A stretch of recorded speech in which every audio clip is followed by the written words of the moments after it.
Merry Christmas. It is Christmas morning, and it's a rather quiet Christmas, with the exception of Kenny G playing on hmm, the Amazon you know what. But anyway, it's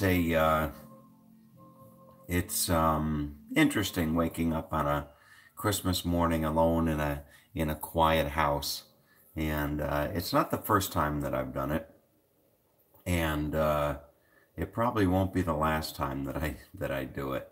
But nonetheless, over the years you become accustomed. I don't know if the right word is accustomed to it, but you become used to it. Some people deal with Alexa Volume 2. Some people deal with solitude better than others, I think. And mm, over the years, I've come to adapt to solitude to some extent or another. But anyway, I got an email yesterday, and it was the kind of email that keeps me inspired to keep doing videos. And the email came from a gentleman, at least I think he's a gentleman, named Larry. And Larry wrote to me. He says, "Hi Tom, I've been quietly following you for about a year.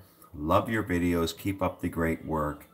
Believe it or not, my favorites are the morning videos when you're at home, because I like to hear your thoughts when things are quiet. As we say, keep it simple. Bathrobe, coffee, and some interesting perspective. Your videos are greatly appreciated. And no, I'm not gay like Skip Smith. No, I'm just teasing. He didn't say that.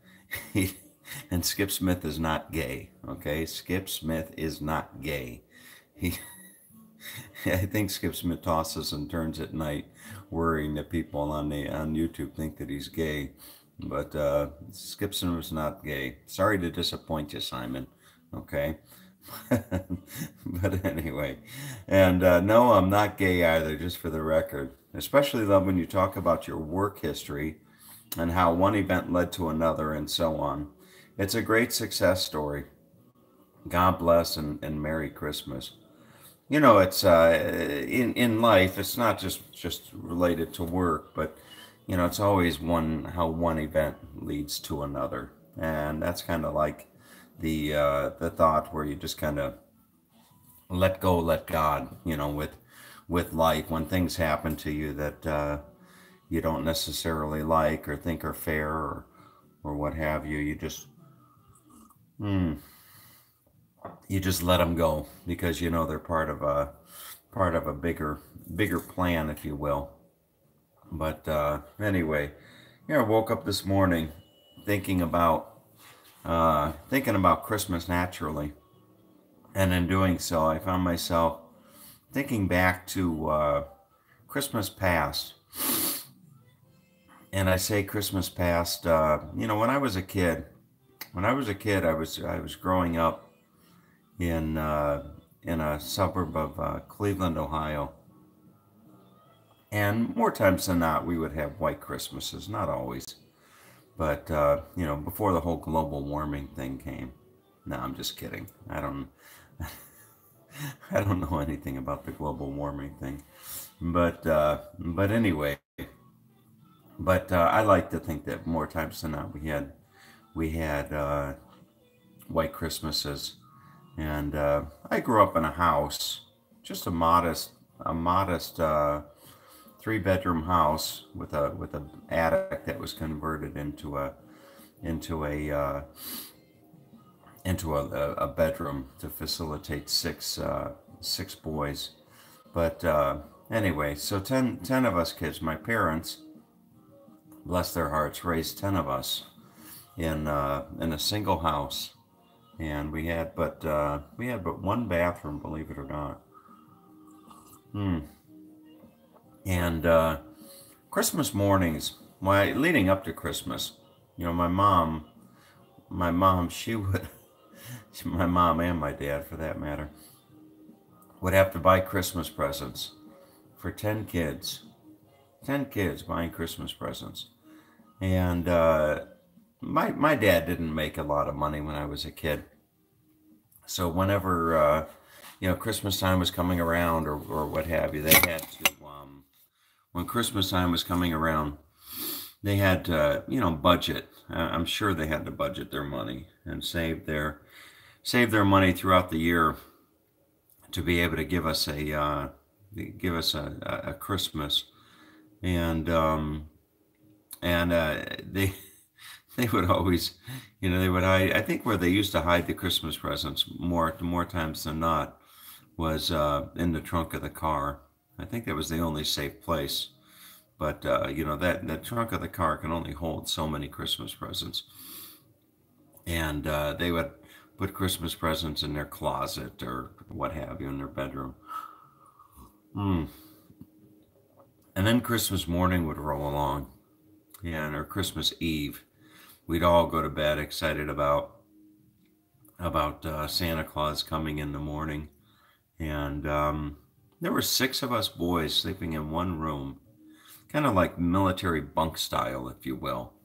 3 beds on one side and 3 beds on the other.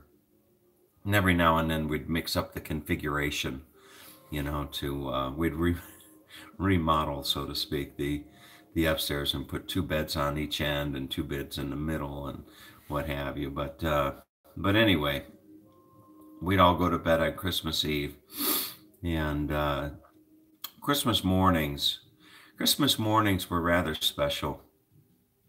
Christmas mornings, the kids would wake up extra early, and my parents, we weren't allowed to go down.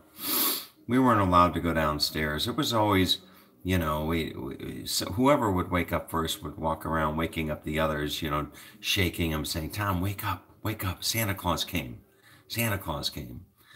and and we'd go down and try to wake up our parents. We were forbidden from going down to the first floor. There were 3 stories in this house and a basement, but we were forbidden from leaving the second floor to go down to the first to see what Santa Claus brought us until Dad got downstairs with his movie camera. Dad had his movie camera. Maybe that's where I get this from, the whole video thing. Maybe I get that quality from my dad with the whole video thing. Dad was always recording us, baseball games, what have you. And I actually put together the Hall family movies, and there's 3 videos, something like, I don't know how many hours, 2 hours or something, of Hall Super 8 family movies online, which are just great to go back and watch. But anyway, so we would have to, us kids were just all up at the top of the stairs waiting for Dad to go down, and we'd wait, and as soon as we'd see that Christmas, that big light, because he had a big light that mounted on top of the Super 8 movie camera, and it would just illuminate the whole downstairs. So when we saw the light come on, we knew that it was getting close. And then my mom would say, "Okay, come on down," something like that. And us 10 kids, we would just pour down those steps. We'd pour down those creaky steps and into the living room. And in the living room, of course, you'd have the Christmas tree, and then you'd have you'd see piles. You'd see piles of gifts, and there'd be a pile on this chair and a pile on that chair and a pile on what we call the window seat, and a pile to the left of the Christmas tree and a pile to the right of the Christmas tree, and what have you. And I don't remember. I'm sure that perhaps one of my sisters watching this video might remember. I don't remember how we knew whose pile was whose. And I don't think that there was a name written on each pile. But I remember you'd come down and you'd look at the toys. You'd look at the toys in each pile. and you'd look at the toy that you would most hope would be yours, and and you'd gravitate towards that pile, and and then, you know, only to learn, Tom, that's not your pile, that's Bob's pile, or something like that, you know. But but anyway, but my parents, you know, given the fact that they were on a budget, they always managed to do well. We would get one, we would get one or two, we would get one or two, hmm, we'd get one or two toys each year. Like one year I got a pogo stick, I remember, you know. So you might get a pogo stick and a basketball, or something like that. You know, you get or there's some game like Operation, or whatever it is. You'd get a couple, toys, and then you'd get clothes. You know, that was rather important. You know, getting clothes, because I can only imagine that it was quite expensive to feed and clothe 10 kids. But so anyway, so that was usually the Christmas time, and then there'd be, you know, I remember there'd just be piles of gift wrap, just piles of gift wrap all over the living room and what have you. And those are my memories of Christmas. And then usually we'd have the some of the extended family come over for like a Christmas dinner, or something like that. And you know, it was always tough. One of the things that was always tough about Christmas was going back to school when the Christmas holiday was over. Going back to school, because you'd go back to school, and there'd always be these kids that were like single, you know, the single child, or just one of two children, and they'd get loaded with gifts. You know, they'd get all the cool stuff. Not only would they get the latest GI Joe, but they'd get the GI Joe with the underwater scuba gear and the space shuttle, you know, or the space capsule or something like that. So I, you know, always found ourselves comparing ourselves, you know, what we got with some of the some of the other kids. But nonetheless, hmm, it really was it was a great experience. It was a great it's a great memory, thinking back to those days. And you know, even though I find myself waking up alone here on a Christmas morning, I know that you know, around the country right now, there's other little kids waking up to the same excitement of Christmas morning that I woke up to some 40, what is it, 45, 40 years ago or something like that. But anyway, so Merry Christmas. Merry Christmas to everybody. And it's on with my day. You know, I keep toying with I've got another better part of 5 weeks to plan where I'm going. And you know, it's interesting because I've got a lot of work to do, but I keep toying with different ideas of where to go. And one idea is to go back to Portugal for a short visit. I've got you know, this lady over there, and that's what an interesting situation that is. You know, I mean, men think with their brains and women think with their hearts. I think it is. You know, men think with their brains and other things, I'm sure, you know. I'm sure that some of the women are thinking out there, their men think not only with their brains, but another piece of anatomy as well. But men think with their brains and women think with their hearts. And this lady over in Portugal, she's always sending me these very romantic texts, you know, like where our hearts were on a course through eternity, destined to meet one another, and we're gonna love each other forever, and you know, all this kind of stuff. And I'm thinking, my God, we had one date. You see the effect that I have on women? I mean, just one date, and they're just putty in my hands, so to speak. No, I'm just teasing. I'm just joking.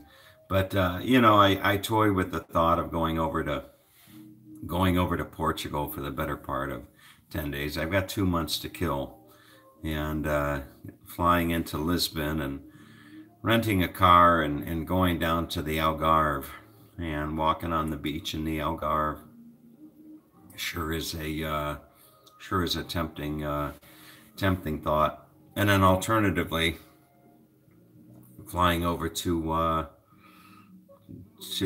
California and on to Hawaii, and spending you know a few days in Hawaii before catching a flight down under to Sydney or to Melbourne or to Brisbane. Hmm. The interesting thing about Australia is that Australia is so big. It's so big. It's like, you know, to get from one spot to another. I mean, you come to the United States and you get on, you know, you land in New York and you want to fly to Los Angeles, and it's about a 4.5 hour flight or something like that from one side of the country to the other. Well, interesting thing, you know, about Australia is you land in Cairns or you land in Brisbane, and then you really need to fly to Sydney. Okay, and then you know from Sydney you got to fly over to Melbourne, and from Melbourne then you go to Adelaide, and Adelaide you go to Perth. And I've never been to Adelaide, I've never been to Perth, and those are places that might be interesting to go. But anyway, I just need to find I just don't want to be jumping around like I did in Europe on this recent trip. If I go to Australia, I just want a little stability. You know, I just want some stability. It'd be nice to, you know, for a change of scene, but a change of scene in the context where I can sit and work. You know, you go on Airbnb and you look at the accommodations in Sydney. Sydney is a pricey place. It's pricey real estate, but you go on Airbnb and you look at places to stay in the Sydney area, and most of them are crap. Most of the places, at least in the budget range that I look at, most of them are crap. But anyway, so time will tell in regard to that. So right now it's on with my day, and hope everybody out there has a great Christmas. And I did get you know, interesting, Harry. I meant to mention to you from Ireland, the Christmas card didn't make it in time for Christmas. I opened up the mail yesterday thinking I might have a Christmas card that you had mentioned sending, and didn't make it. So maybe I'll get it tomorrow. But nonetheless, it's the thought that counts. So you know, in closing, I'm nearing in on the 10,000. I've been watching that, and it's jumping up like 10, 15 a day. And I woke up this morning and it's at 9,963. So what is that? 37 shy of the 10,000 mark, and probably hit the 10,000 mark before week's end. So anyway, Merry Christmas, everyone. Take good care.